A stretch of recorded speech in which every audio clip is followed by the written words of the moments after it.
मेरे भी दोस्तों आप सबको NAQ TV4 पर खुश आमदीद। मेरे भी दोस्तों, अगर पाकिस्तान की सियासत का हाल देखा जाए, सियासत के हालात के तनाज़ुर में देखा जाए, तो आपको महसूस ये होगा पाकिस्तान की मजमूई सियासी सूरत हाल में जितना मजहब को इस्तेमाल किया गया, किसी और मुल्क में कम ही इस्तेमाल किया गया होगा।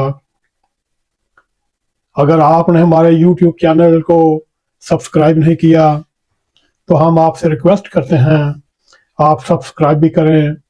अगर आपको हमारे प्रोग्राम पसंद आए, लाइक भी करें और शेयर भी करें, और बेल आइकॉन को ज़रूर क्लिक करें ताकि हमारी आने वाली वीडियो आप तक पहुंच रहें। मेरे दी दोस्तों, वतन अजीज़ की ये बदकिस्मती कह लें या खुशकिस्मती कह लें कि पाकिस्तान में करोड़ों की तादाद में अवाम हमारे सादा लोग इस साजिश को नहीं समझ सके। अब ये साजिश ऐसा ऐसा सामने नजर आ रही है। पाकिस्तान की 77 साल की तारीख निकाल कर देख लें। मुमताज़ दलताना से लेकर आज तक हर सियासतदान ने हस्बे तफीक सियासत में मजहब को इस्तेमाल किया। उसमें सियासी लीडरान भी हैं, उनमें मजहबी लीडरान भी हैं, उनमें उलमाए कराम भी हैं जो सियासत में हिस्सा तो लेते हैं। ये पाकिस्तान की किस्मत में ऐसे सियासी लीडर लिखे हुए हैं। और मार्शल लॉ लगाने वाले फौजी आमर भी, पाकिस्तान की अवाम भी ऐसी बोली है, उसको इन 77 सालों में ये पता तक ना चल सका। सियासी लीडर भी उनको मजहबी इस्तेमाल में ला रहे हैं, और फौजी आमर भी जो मार्शल लॉ लगाने वाले हैं वो भी उनको मजहब के नाम पर अपने खेल का हिस्सा बनाते रहे। और इन 25 करोड़ अवाम को स्कूलों से जाने से गैर मर्जी तरीके से मना भी करते रहे। उनको एजुकेट नहीं होने दिया, उनको पढ़ने नहीं दिया। मेरे अजीज दोस्तों, अगर मुल्क में जहालत होगी तो ये मजहबी कार्ड इस्तेमाल करते रहेंगे। इसकी मिसाल आपके सामने यूं आती है। मुमताज़ दलताना उस वक़्त वज़ीर आला पंजाब का ओहदा रखता था। ये 1953 की बात है। उसने भी कादियानी कार्ड खेला, अपनी हुकूमत को बचाने की कोशिश की। उसके बाद फिर जुल्फ़िकार अली भुट्टो आया, उसने भी मजहबी कार्ड खेलता रहा। फिर ज़िया जो एक फौजी आमर था, वो भी 10-11 साल मजहब के नाम पर कौम के साथ खिलवाड़ करता रहा और अपनी हुकूमत और इक़्तिदार को दवाम बख्शता रहा। मेरे दिल दोस्तों, इस वक्त जो मुल्क में बदअमनी फैली हुई है, दहशतगर्दी है, मेरे दिल दोस्तों, वो उस वक्त सियाह सफ़ेद का मालिक था, पाकिस्तान का मालिक था। उसने बड़े बड़े अच्छे काम भी किए होंगे।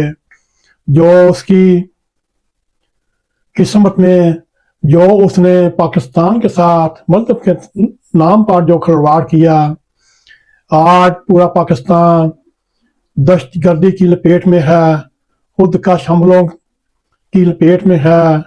बलोचिस्तान की सड़कों पर बलोच दहशतगर्द बसों से पाकिस्तानियों को उतार कर शनाख्ती कार्ड चेक करके सरेआम गोलियां मार रहे हैं। खैबर पख्तूनख्वा में चले जाएं, वो भी एक अनदेखी लड़ाई लड़ी जा रही है। ये जो खुद साख्ता मजहब को अपनी सियासत में, अपनी हुकूमत में इस्तेमाल करते रहे, इस वक्त 200 से ज़्यादा दिन हो चुके हैं, रियासत इतनी कमज़ोर हो चुकी है, खैबर पख्तूनख्वा की हुकूमत इतनी कमज़ोर हो चुकी है कि वो एक जिला कुरुम में पारा चनार तक एक सड़क भी खुलवा ना सके। मेरे जी दोस्तों, फिर आखिर में इन दहशतगर्दों के ऊपर करोड़ों के हिसाब से नाम रखे जा रहे हैं। मेरे जी दोस्तों, इंशाअल्लाह ताला ये मजमून हम जारी रखेंगे। ये पता नहीं एक एपिसोड में आएगा या 2 या 3 एपिसोड में आएगा। हम आपके सामने ये रखने की बात कोशिश करेंगे कि सियासत में, इक़्तिदार में मजहब को इस्तेमाल कैसे किया गया।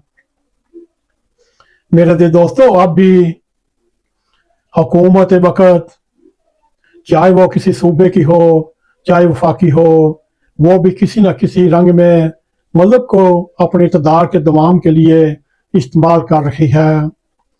मेरे दिल दोस्तों, अगर आपको जुल्फ़िकार अली भुट्टो, जनरल ज़िया, उसके बाद पाकिस्तान के खुद साख्ता मुर्शद इमरान खान की दास्तान सुनाए, उसने अपनी हुकूमत में, अपने दौरे इक़्तिदार में, अपने दौरे सियासी दौर में मजहब को कैसे इस्तेमाल किया, वो इंशाअल्लाह ताला आने वाली दूसरी एपिसोड में हम तफसील के साथ बयान करेंगे कि इमरान खान जो इस वक्त जेल की कोठरियों में ज़लीलो ख्वार हो रहा है, उसने अपने हुकूमत में, अपनी सियासत में, अपने इक़्तिदार में आने के लिए मजहब को कैसे इस्तेमाल किया। मेरे जी दोस्तों, और 25 करोड़ अवाम को कैसे बेवकूफ़ बनाया, ये सारी तफसील हम आने वाले प्रोग्राम में रखेंगे।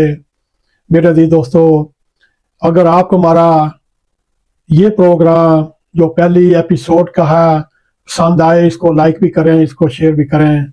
कमेंट सेक्शन में जाकर अपना ज़ारे ख्याल करते हुए NAQTV4 को सब्सक्राइब करें और जाते जाते बेल आइकॉन को क्लिक करें ताकि हमारी आने वाली वीडियो आप तक पहुंची रहे। इसी के साथ हमें इजाज़त दें। अस्सलाम वालेकुम व रहमतुल्लाहि व बरकातुहू।